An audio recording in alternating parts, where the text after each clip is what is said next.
ओकलेयर में चेरी पिट स्पिटिंग के नाम से मुनक्किद किए जाने वाला मुंह से चेरी की गुठलियां फेंकने का मुकाबला निस्फ सदी से पहले शुरू हुआ, जो अब दुनिया भर से इस खेल के पेशावराना खिलाड़ियों को यहां ले आता है, जो अपना हुनर दिखाने के लिए बेकरार होते हैं।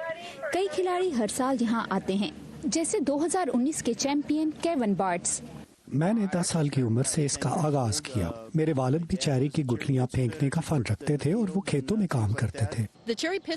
कोई भी चेरी पिट स्पिट मुकाबले में शिरकत कर सकता है, ये मुफ्त है। लोग सुबह 10 बजे से यहाँ आना शुरू हो जाते हैं, कतारों में खड़े होकर अपनी गुठलियां फेंकते हैं और दोपहर तक हासिल होने वाले नताइज से हर उम्र की कैटेगरी में 10 लोगों का इंतखाब किया जाता है।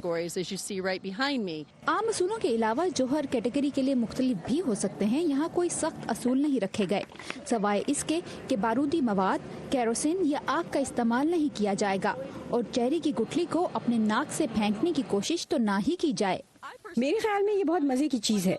मेरी माँ समझती है कि मुझे चेरी की गुठलियाँ फेंकने का काम नहीं आना चाहिए, क्योंकि ये खवातीन के करने की चीज नहीं, लेकिन मुझे इसका मजा आता है क्योंकि मेरे वालिद ने मुझे ये सिखाया था। 2019 में इस चैंपियनशिप के 46 साल मुकम्मल हो गए।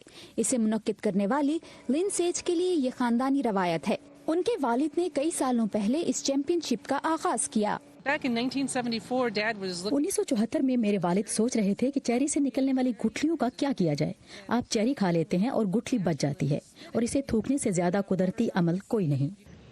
सेज ने रवायत को जारी रखा और उनका कहना है कि इस मुकाबले में हमेशा लोगों की बड़ी तादाद शिरकत करती है, क्योंकि आपको थूकने पर हर रोज तोहफा नहीं मिलता। एना राइस के साथ वर्दा खलील, वॉइस ऑफ अमेरिका।